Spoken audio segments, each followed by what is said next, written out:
സ്നേഹവന്ദനങ്ങൾ പ്രിയമുള്ളവരെ, പാഠഭേദത്തിലേക്ക് എല്ലാവരെയും സ്വാഗതം ചെയ്യുകയാണ്. ഇങ്ങനെയൊരു വീഡിയോ ഇനിയും ചെയ്യേണ്ട എന്ന് ചിന്തിച്ചതാണ്. കാരണം മടുത്തു. കേരളത്തിൽ ഓരോ ദിവസം കേൾക്കുന്ന വാർത്തകൾ കേട്ട് കേട്ട് കേട്ട് ഇനിയും ആവർത്തിക്കുന്നില്ല, ഗീവപ്പ് ചെയ്യണം എന്നൊക്കെ ചിന്തിച്ചതാണ്. കാരണം കഴിഞ്ഞ ദിവസങ്ങളൊക്കെ പിന്നെയും വാർത്തകൾ കേൾക്കുകയാണ്. പാഠഭേദത്തിൽ ഞാൻ പറഞ്ഞുകൊണ്ടിരിക്കുന്നത് പോലെയുള്ള വാർത്തകൾ. കഴിഞ്ഞ ദിവസം ഉണ്ടായ ആ ഒരു വെഞ്ഞാറമൂട് കൂട്ടക്കൊലയ്ക്ക് ശേഷം 3 പേർ ഒന്നിച്ച് ട്രെയിനിൻ്റെ മുമ്പിൽ ചാടിയ ഒരു സംഭവം നമ്മൾ കണ്ടു. അതിനുശേഷമാണ് ഇന്ന് രാവിലെ ഒരു 15 വയസ്സുകാരൻ 16 വയസ്സുകാരനെ കൊച്ചുകുട്ടികൾ കൂടി അടിച്ചു കൊന്നത്. ഹൃദയം തകർന്നു പോകുന്ന സംഭവങ്ങൾ. ഈ പണ്ടും ഇങ്ങനെയുള്ള സംഭവങ്ങളൊക്കെ നടന്നിട്ടുണ്ട് കേട്ടോ. പണ്ടും രാഷ്ട്രീയ കൊലപാതകങ്ങൾ ഉണ്ടായിട്ടുണ്ട്. പക്ഷെ അത് വളരെ കുറവായിരുന്നു. മാസത്തിലൊരിക്കലൊക്കെ ആയിരിക്കാം ഒരുപക്ഷെ നമ്മളൊരു കൊലപാതക വാർത്ത കേൾക്കുന്നത്. പക്ഷേ ഇന്ന് അങ്ങനെയല്ല. ഇന്ന് എല്ലാ ദിവസവും കേൾക്കുകയാണ്. അതിൻ്റെ തീവ്രത അങ്ങ് വർദ്ധിക്കുകയാണ്. അതിൻ്റെ എണ്ണം മാത്രമല്ല, അതിനകത്തെ ക്രൂരത അങ്ങ് വർദ്ധിക്കുകയാണ്. അപ്പോൾ അതുകൊണ്ട് ഇങ്ങനെ അടുപ്പിച്ച് കേൾക്കുമ്പോൾ ഇത് ഇനി എങ്ങനെയാണ് പറയുന്നത്? ആസാദിയുടെ പ്രേക്ഷകർ തന്നെ എന്ത് ചിന്തിക്കും? എവിടെയെങ്കിലും ഒരു കൊലപാതകം നടന്നാൽ ഉടനെ പാസ്റ്റർ പാഠഭേദം കൊണ്ടുവരും എന്നൊക്കെ നിങ്ങൾ ചിന്തിക്കും. നിങ്ങൾ മടുക്കും, ഞാൻ മടുത്തു എന്നൊക്കെയായിരുന്നു എൻ്റെ ചിന്ത. അങ്ങനെ ഇരിക്കുമ്പോഴേ ഇന്ന് രാവിലെ ഞാൻ ഉണർന്നപ്പോൾ നമ്മുടെ ആസാദിയുടെ ഒരു പ്രേക്ഷകൻ എനിക്കൊരു വോയിസ് ക്ലിപ്പ് ഇട്ടത്. ഞാൻ ആ വോയിസ് ക്ലിപ്പിൻ്റെ അല്പം നിങ്ങളെ കേൾപ്പിക്കാം. പാസ്റ്ററിൻ്റെ സാമൂഹിക ഇടപെടൽ ഞാൻ ശ്രദ്ധിക്കാറുണ്ട്. ഒരു പ്രവാചക ദൗത്യത്തോടെയാണ് ചെയ്യുന്നത്. നല്ല കാര്യം. പ്രാർത്ഥനാവീരണ തീഷ്ണതയും അതിന് വിലയിടുക എന്നുള്ളത് ഒരമ്മ കുഞ്ഞിനെ പരിപാലിച്ച് വളർത്തുന്നതിന് മൂല്യം വിലയിടാൻ പറ്റാത്തവണ്ണം വിലയുള്ളതാണ്. ഇന്നലെ നമ്മുടെ നാട്ടിൽ നടന്ന സംഭവം, ട്രെയിൻ അപകടത്തിൽ 2 കുഞ്ഞുങ്ങളും ഒരമ്മയും മരിച്ചത്. അവർ കണ്ടിട്ട് വാർത്തകളൊന്നും വിശദമായിട്ട് എനിക്ക് മനസ്സിലാക്കാൻ കഴിഞ്ഞില്ല. ക്രിസ്ത്യാനിയാന്ന് തോന്നുന്നു. അവരേത് ഡിനോമിനേഷനിൽ പെട്ടതാണെങ്കിലും ആ സമൂഹത്തിനൊരു മനത്ത് ഉത്തരവാദിയുണ്ട്. ഒരു സാമൂഹ്യ ജീവി എന്ന നിലയിൽ നമ്മൾ ഓരോരുത്തർക്കും, എൻ്റെ അയൽപക്കത്ത് ഒരു മരണം അത്തരത്തിൽ നടന്നാൽ അതിനെനിക്കും കൂടി ഉത്തരവാദിത്വമുണ്ട്. നമ്മുടെ സഭകളുടെ പൊള്ളത്തരവും ഊരുവിപ്ലവമായ ചില ചാനലുകൾ വിശേഷിക്കുന്ന പോലെ കൂതാശ തൊഴിലാളികളുടെ, കുർബാന തൊഴിലാളികളുടെ ഉപരിവിപ്ലവമായ വീട് വെഞ്ചരിപ്പ് അല്ലെങ്കിൽ പിരിവിന് വേണ്ടിയുള്ള സന്ദർശനങ്ങൾ ഇതൊക്കെ വെറും ജാടയായിരിക്കും. അവർ യഥാർത്ഥ അവസ്ഥ കണ്ടെത്തിയെങ്കിൽ അവർക്കൊരു കൈത്താങ്ങോ വിശ്വാസത്തിൻ്റെ ഒരു കണിക, ശരിയായ ദൈവ വിശ്വാസത്തെക്കുറിച്ചൊരു ധാരണ അവർക്കുണ്ടാക്കി കൊടുത്തിരുന്നെങ്കിൽ ഈ ദുരന്തം ഒഴിവാക്കി പോകുമായിരുന്നു.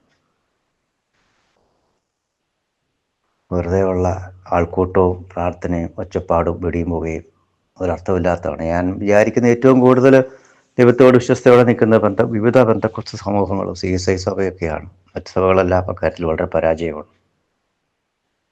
അവർ ബൈബിളിൻ്റെ വെളിമ്പ്രദേശത്ത് അവർ കഴിയുന്നത്. പാസ്റ്റർ എല്ലാ സഭകൾക്കും ഭാഗമാക്കിക്കൊണ്ട് നല്ല ഒരു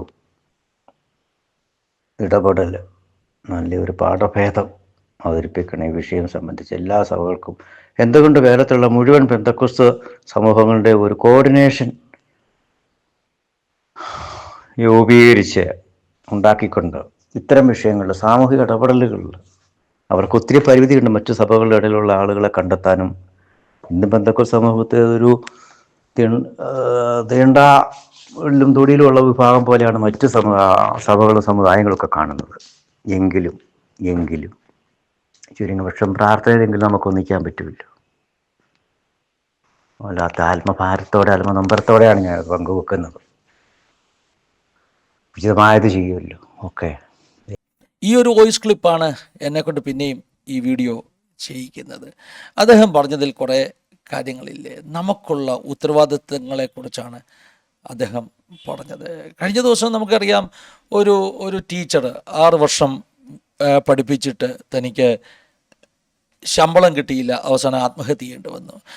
പണ്ടൊക്കെ ഉണ്ടായിരുന്നൊരു പരാതി നമ്മുടെ കേരള വാർത്തകൾ, നാഷണൽ മീഡിയകൾ അവർ പറയത്തില്ലെന്നുള്ളതായിരുന്നു. നാഷണൽ മീഡിയ നമ്മുടെയൊന്നും വാർത്ത കൊടുക്കത്തില്ല. സൗത്ത് ഇന്ത്യൻ, പ്രത്യേകിച്ച് കേരളത്തിലെ വാർത്തയൊന്നും നാഷണൽ മീഡിയയിൽ വരത്തില്ല. അതൊക്കെ ഉത്തരഭാരതത്തിലെ വാർത്തകളായിരുന്നു എന്നായിരുന്നു ഒരു പരാതി. പക്ഷേ 2025 ആരംഭം മുതൽ ഞാൻ ശ്രദ്ധിക്കുന്നത് നമ്മുടെ കേരളത്തിലെ ഒത്തിരി വാർത്തകൾ ഈ ഉത്തരേന്ത്യൻ മീഡിയ ചർച്ച ചെയ്തുകൊണ്ടിരിക്കുന്നു. ഗോപൻ സ്വാമിയുടെ സമാധി ഭയങ്കര ചർച്ചയായിരുന്നു. അതുപോലെ തന്നെ എവിടെയോ ഒരു ശിവലിംഗം കിട്ടിയ ഒരു സംഭവം ഉണ്ടായല്ലോ. അതും ഭയങ്കര ചർച്ചയായിരുന്നു. ഇതിനൊക്കെ ഒരു സാമുദായിക ആംഗിൾ ഉള്ളത് കൊണ്ട് ഉത്തരേന്ത്യക്കാർക്ക് അത് സ്വല്പം കൂടി ഇഷ്ടമുള്ള സബ്ജക്റ്റുകളായതുകൊണ്ട് അവരൊക്കെ ഭയങ്കരമായിട്ടത് ചർച്ച ചെയ്ത വാർത്തകളായിരുന്നു. അതും പോരാഞ്ഞിട്ട് ഇങ്ങനെയുള്ള കൂട്ടക്കുരുതികളൊക്കെ ഇപ്പോൾ ശരിക്കും നമ്മുടെ ഉത്തരഭാരതത്തിലെ നാഷണൽ മീഡിയകൾ ചർച്ച ചെയ്യുന്നുണ്ട്. നമ്മുടെ ആ പഴയ സങ്കടം അങ്ങ് മാറിക്കിട്ടി. കേരളത്തെക്കുറിച്ച് ഇവരാരും പറയുന്നില്ലെന്നുള്ള സങ്കടം അങ്ങ് മാറിക്കിട്ടി. പക്ഷേ കേരളം ഇപ്പോൾ മുൻപന്തിയിൽ നിൽക്കുന്നത് ഇങ്ങനെയുള്ള വാർത്തകൾക്കാണെന്നുള്ളതിൽ ഒരു സങ്കടമുണ്ട്. ഞാൻ പറഞ്ഞതെന്നാണ് എനിക്ക് തോന്നുന്നത്, ആ ഒരു ടീച്ചർ 6 വർഷം ശമ്പളമില്ലാതെ ജോലി ചെയ്യുകയായിരുന്നു, ആരും അറിഞ്ഞില്ല. അവസാനം ടീച്ചർ ആത്മഹത്യ ചെയ്തപ്പോൾ അന്നേരമാണ് നമ്മളൊക്കെ ഒന്ന് ഉണർന്നത്. അന്നേരമാണ് നമ്മൾ അറിയുന്നത് കേരളത്തിൽ 10,000-16,000 ടീച്ചേഴ്സ് ശമ്പളമില്ലാതെ ജോലി ചെയ്യുന്നുണ്ടെന്നുള്ളത് അപ്പോഴാണ് നമ്മൾ അറിയുന്നത്.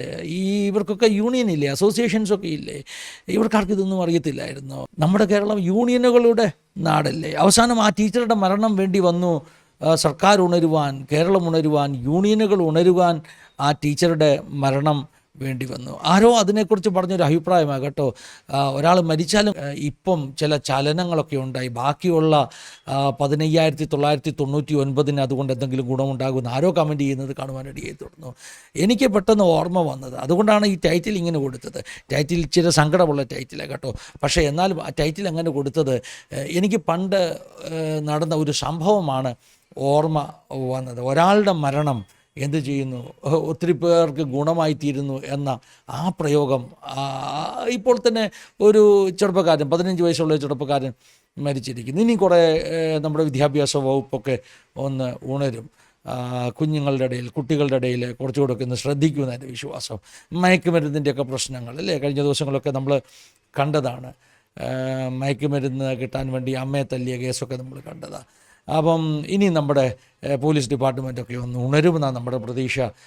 ഈ മയക്കുമരുന്നൊക്കെ ഒന്ന് നിർത്തൽ ചെയ്യാൻ ഉണരുമെന്നാണ് നമ്മുടെ പ്രതീക്ഷ. അപ്പം ഇങ്ങനെയുള്ള സംഭവങ്ങൾ ഉണ്ടാകുമ്പോൾ ഒന്ന് ചത്താൽ ഒന്നിന് വളമാണെന്ന് പണ്ട് നമ്മൾ പറയുന്ന ആ പ്രയോഗം ചിലരുടെ ദുഃഖം അറ്റ്ലീസ്റ്റ് കുറച്ചുപേരുടെയെങ്കിലും ഒരു നന്മയ്ക്ക്, ഒരു അനുഗ്രഹത്തിന്, ഒരു വിടുതലിന് കാരണമായി തീരട്ടെ എന്ന് അങ്ങ് അറിയാതെ പ്രാർത്ഥിച്ചു പോവുക. അപ്പോൾ പഴയ കഥ ഞാൻ വിട്ടുപോയില്ല കേട്ടോ, ആ പഴയ കഥ പറഞ്ഞു നിർത്തുകയാണ്. ടെലിമാക്കസ് എന്ന് പറയുന്ന ഒരു മനുഷ്യൻ്റെ കഥയാണ്. ഫോക്സ് ബുക്ക് ഓഫ് മാർട്ടിയേഴ്സ് എന്ന് പറയുന്ന വളരെ പ്രസിദ്ധമാകുന്ന ഒരു പുസ്തകമുണ്ട്. ജോൺ ഫോക്സ് എന്ന് പറയുന്ന മനുഷ്യൻ രക്തസാക്ഷികളെക്കുറിച്ച് എഴുതിയിട്ടുള്ള ആ പുസ്തകമാണ്. ആ പുസ്തകത്തിൽ എഴുതിയിട്ടുള്ള ഒരു ചരിത്രമാണ് ടെലിമാക്കസിൻ്റെ സ്റ്റോറി. ചരിത്ര പശ്ചാത്തലം ഇങ്ങനെയാണ്. നമുക്കൊക്കെ അറിയാം, പണ്ടത്തെ റോമൻ കൊളോസിയങ്ങളിൽ ആളുകൾ തമ്മിൽ മല്ലയുദ്ധം ചെയ്ത് മരിക്കുമായിരുന്നു. മോർട്ടൽ കോമ്പാക്ട്സ് എന്ന് പറയും. ഒരാൾ മരിക്കുന്നിടം വരെയുള്ള യുദ്ധമാണ്. അതായത് 2 അടിമകളെ ആ ഒരു കൊളോസിയത്തിൻ്റെ ആ ഒരു മൈതാനത്തിലേക്ക് ഇറക്കി വിടുന്നു. ഗാലറി നിറഞ്ഞ ആളുകൾ ഇരിക്കുകയാണ്. അങ്ങനെ ഇവർ രണ്ടുപേരും അങ്ങോട്ടും ഇങ്ങോട്ടും മല്ലയുദ്ധം ചെയ്ത്, വാൾപ്പയറ്റ് ചെയ്ത് അവസാനം ഒരുവൻ പരാജയപ്പെട്ട് വീഴുമ്പോൾ അവനെ കൊല്ലുന്ന ഒരു അനുഭവം. ആണ് ജയിക്കുന്നത്? ജയിക്കുന്നവൻ തോൽക്കുന്നവനെ കൊല്ലുന്ന വളരെ അപരിഷ്കൃതമാകുന്ന, ക്രൂരമാകുന്ന ഒരു കായിക വിനോദം ആ കാലഘട്ടത്തിൽ ഉണ്ടായിരുന്നു. കൊളോസ്യങ്ങളിൽ നടന്ന പ്രകാരമുള്ള വളരെ ക്രൂരമാകുന്ന ഒരു കായിക വിനോദമുണ്ടായിരുന്നു. അത് നിർത്തൽ ചെയ്തത് എങ്ങനെയാണെന്ന് അറിയട്ടെ. കോൺസ്റ്റന്റൈനെ പോലുള്ളവർ ക്രിസ്ത്യാനികളായിട്ട് പോലും അത് നിർത്തൽ ചെയ്യാതെ തുടർന്ന ഒരു ക്രൂരമാകുന്ന വിനോദമായിരുന്നത്.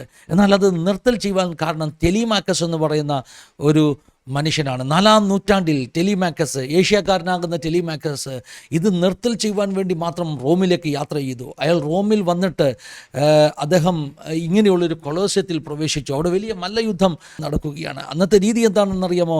മല്ലയുദ്ധത്തിൽ ഒരാൾ പരാജയപ്പെട്ട് വീണ് കഴിഞ്ഞാൽ കൂടെ യുദ്ധം ചെയ്യുന്ന യോദ്ധാവ്, ജയിച്ചു നിൽക്കുന്ന യോദ്ധാവ്, അവൻ വാൾ ഉയർത്തിപ്പിടിച്ച് നിൽക്കും. അവൻ ചോദിക്കും, ഇവനെ എന്താണ് ചെയ്യേണ്ടത്? ഇവനെ വിട്ടയക്കണമോ അതോ ഇവനെ ഇല്ലായ്മ ചെയ്യണമോ? അപ്പോൾ ഗാലറിയിലിരിക്കുന്ന ആളുകൾ തംസപ്പ് കാണിച്ചാൽ അതിൻ്റെ അർത്ഥം ഇവനെ വിട്ടയക്കാനാണ്. തംസ് ഡൗൺ കാണിച്ചാൽ അതിൻ്റെ അർത്ഥം ഇവനെ കൊല്ലണമെന്നാണ്. എന്നാൽ എപ്പോഴും ആളുകൾ തംസ് ഡൗൺ ആണ് കാണിക്കുന്നത്. കാരണം അവർക്ക് രക്തമാണ് കാണേണ്ടത്. ഈ മല്ലയുദ്ധത്തിൽ ഒരുവൻ തീരണം. അതാണ് അന്നത്തെ റോമിലെ ഈ കളി വിനോദത്തിൻ്റെ ക്ലൈമാക്സ് എന്ന് പറയുന്നത്. ടെലിമാക്കസ് ആ കൊളോസ്യത്തിലേക്ക് അവൻ ചെന്നു. അവിടെ വലിയ മല്ലയുദ്ധം നടക്കുകയാണ്. അവസാനം ഒരുവൻ പരാജയപ്പെട്ട് നിലത്ത് വീണു. വിജയിച്ചു നിൽക്കുന്ന യോദ്ധാവ് ആളുകളോട് ചോദിക്കുകയാണ്, ഇവനെ എന്താ ചെയ്യേണ്ടത്? പെട്ടെന്ന് ആളുകൾ കാണുന്നത് കൊളോസ്യത്തിൻ്റെ ആ കൈവരി ചാടിക്കടന്നിട്ട് മൈതാനത്തിലേക്ക് ടെലിമാക്കസ് എന്ന് പറയുന്ന വൃദ്ധനായ മനുഷ്യൻ, 80-ലധികം വയസ്സുണ്ടായിരുന്നു കേട്ടോ, അയാൾ ഓടിയിറങ്ങുന്ന കാഴ്ചയാണ് കാണുന്നത്. ആ വൃദ്ധൻ, പടുവൃദ്ധൻ, വയോവൃദ്ധൻ, അയാൾ ഈ 2 യോദ്ധാക്കളുടെയും ഇടയിൽ കയറി നിന്നു. നിലത്ത് വീണ് കിടക്കുന്ന മനുഷ്യനും വാൾ ഉയർത്തി നിൽക്കുന്ന മനുഷ്യനും ജനത്തോട് ചോദിക്കുകയാണ് എന്താണ് ചെയ്യേണ്ടത്. പെട്ടെന്ന് ഈ ടെലിമാക്കസ് ഓടി ഇറങ്ങുന്ന കണ്ടപ്പോൾ ജനം ആവേശഭരിതരായി കേട്ടോ. ജനം ഓർത്തു കളിയുടെ ഒരു പുതിയ രംഗം കൂടെ ലഭിക്കാൻ പോവുകയാണ്. ജനത്തിൻ്റെ ആവേശം കണ്ടുകൊണ്ട് ഈ ജയിച്ചു നിൽക്കുന്ന യോദ്ധാവ് ഓർത്തു എനിക്ക് ഹീറോ ആകാൻ കിട്ടുന്ന ചാൻസ് ആണെന്ന് ചിന്തിച്ച് അയാൾ നിമിഷ നേരം കൊണ്ട് ടെലിമാക്കസിനെ വെട്ടിവീഴ്ത്തി. ടെലിമാക്കസ് അവിടെ നിന്ന് അലറുകയായിരുന്നു, നിർത്ത്, ഇത് ക്രൂരമാണ്, ഇത് ക്രിസ്തീയമല്ല എന്ന് അലറി വിളിക്കുകയായിരുന്നു. നിങ്ങൾ ശ്രദ്ധിക്കണം, 4-ാം നൂറ്റാണ്ടെന്ന് പറഞ്ഞത് കോൺസ്റ്റന്റൈനൊക്കെ ക്രിസ്ത്യാനിയായ ശേഷമുള്ള സംഭവമാണ് ഞാൻ ഈ പറയുന്നത്. ടെലിമാക്കസ് ഇതിന് എതിരായിട്ട് ശബ്ദം ഉയർത്തിക്കൊണ്ടിരിക്കുമ്പോൾ അയാളുടെ വാൾ ടെലിമാക്കസിൻ്റെ മേൽ വീണു. അത് അയാളുടെ ശരീരം തുളച്ചു കയറി. ആ പടുവൃത്തിന് അവിടെ വീണു മരിച്ചു. പെട്ടെന്ന് എന്താ സംഭവിച്ചതെന്നറിയാമോ? ആ ഗാലറിയിൽ മുഴുവൻ ഒരു നിശബ്ദത പരന്നു. എല്ലാവരും അവിടെ വിട്ട് പുറത്തേക്ക് പോയി. ജയിച്ചെന്ന് കരുതി നിന്ന മനുഷ്യൻ തലകുനിച്ചു. അന്നത്തെ റോമൻ ചക്രവർത്തി ഹൊണാറസ് എന്ന് പറയുന്ന ക്രിസ്ത്യനായിരുന്ന അയാൾക്ക് ഈ വാർത്ത വളരെ വേദനയുണ്ടാക്കി. അയാളൊരു കൽപ്പന പുറപ്പെടുവിച്ചു, ഇനിയും കൊളോസ്യങ്ങളിൽ മോർട്ടൽ കോമ്പാക്ട്സ് ഇല്ല. അതുകൊണ്ടത് നിർത്തൽ ചെയ്തു. 4-ാം നൂറ്റാണ്ടിൽ ടെലിമാക്കസ് എന്ന് പറയുന്നൊരു മനുഷ്യൻ ഏഷ്യയിൽ നിന്ന് നടന്നു ചെന്ന് റോമിലെ കൊളോസ്യങ്ങളിലെ ആ ഒരു അപരിഷ്കൃതമാകുന്ന, ഒരുപക്ഷെ റോമിലെ ആ സൊസൈറ്റിയെ സിവിലൈസ്ഡ് സൊസൈറ്റി എന്നായിരുന്നു വിളിച്ചിരുന്നത്. പക്ഷേ സിവിലൈസ്ഡ് സൊസൈറ്റിക്കകത്തുള്ള ബാർബേറിയനായിട്ടുള്ള അപരിഷ്കൃതമാകുന്ന ആ ഒരു വിനോദത്തെ, ക്രൂരമായ വിനോദത്തെ നിർത്തൽ ചെയ്യുവാൻ ഒരു ടെലിമാക്കസ് രക്തസാക്ഷിയായി തീർന്നു. അതുകൊണ്ടാണ് ഞാൻ പറഞ്ഞത് ഒന്ന് ചത്താൽ ഒന്നിന് വളമാകുമെന്ന്. ടെലിമാക്കസിന് ഇന്ന് അറിയപ്പെടുന്നത് സെയിൻറ്റ് ടെലിമാക്കസ് എന്നാണ് അറിയപ്പെടുന്നത്. നമ്മളങ്ങനെ സെയിൻ്റ് ഒന്നും ആയില്ലെങ്കിലും, വിശുദ്ധന്മാരൊന്നും ആയില്ലെങ്കിലും, കേരളത്തിൽ ഇങ്ങനെയുള്ള സംഭവങ്ങൾ ആവർത്തിക്കപ്പെടുമ്പോൾ അതിൻ്റെ പോസിറ്റീവായിട്ടുള്ളൊരു പ്രതികരണം കേരളത്തിലുണ്ടാകണം.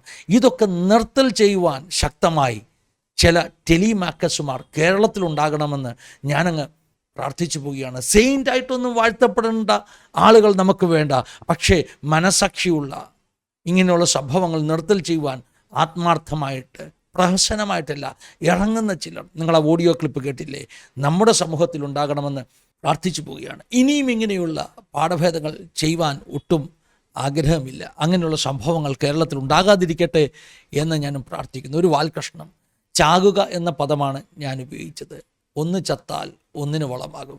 കഴിഞ്ഞൊരു പ്രാവശ്യം ഞാൻ വീഡിയോ ചെയ്തപ്പോൾ ചിലർ എന്നോട് പറഞ്ഞു, ചാകുക എന്ന പദം ഉപയോഗിക്കരുത്, അത് മോശം പദമാണ്, മരിക്കുക എന്ന പദമേ ഉപയോഗിക്കാവുള്ളൂ എന്ന് പറഞ്ഞു. പക്ഷെ പഴഞ്ചൊല്ല് അങ്ങനല്ലേ, ഒന്ന് മരിച്ചാൽ ഒന്നിന് വളമാകുമെന്നല്ല, ഒന്ന് ചത്താൽ ഒന്നിന് വളമാകുമെന്നാണ് പഴഞ്ചൊല്ല്. ചാകുക എന്ന പദം അല്പം മരണത്തെ വളരെ ലളിതമായി കാണുന്ന ഒരു പദമാണ്. എന്ന് പറഞ്ഞാൽ അവൻ ചത്തു എന്ന് പറഞ്ഞാൽ ആ മരണത്തിനൊരു വാല്യൂ കൊടുക്കാത്ത പദമാണ്. ഇതെനിക്ക് അറിയാം. മരിക്കുക എന്ന പദമാണ് ഡിഗ്നിറ്റിയുള്ള പദം. പക്ഷേ കേരളത്തിൽ ഇന്ന് നമുക്ക് ചുറ്റും കാണുന്നത് ഡിഗ്നിറ്റിയോട് മരിക്കുന്ന മരണങ്ങളല്ല, പിന്നെ എന്താ കാണുന്നത്? ചാകുകയാണ് കേട്ടോ. ട്രെയിനിൻ്റെ മുമ്പിൽ ചാകുന്നു, ചുറ്റിക കൊണ്ട് അടികൊണ്ട് ചാകുന്നു, നെഞ്ചാക്ക് കൊണ്ട് അടികൊണ്ട് പിഞ്ചു ബാലന്മാർ ചത്തു വീഴുന്നു. അതുകൊണ്ട് അവർ മരിച്ചു എന്ന് പറയുന്നതിലും അധികം കൊന്നുകളഞ്ഞില്ലേ, ചത്തില്ലേ എന്ന് പറയുന്നതായിരിക്കും. കാരണം ലൈഫിന് ഒരു വാല്യൂ കൊടുക്കാത്ത കാഴ്ചകൾ ചുറ്റും കാണുമ്പോൾ അങ്ങനെ അങ്ങ് പറഞ്ഞുപോയി. ക്ഷമിക്കുക. ദൈവം എല്ലാവരെയും സഹായിക്കട്ടെ. നമുക്ക് മാറ്റങ്ങൾക്ക് വേണ്ടി പ്രാർത്ഥിക്കാം, മാറ്റങ്ങളുടെ ശബ്ദത്തിന് വേണ്ടി കാതോർക്കാം. God bless you all. Have a wonderful time.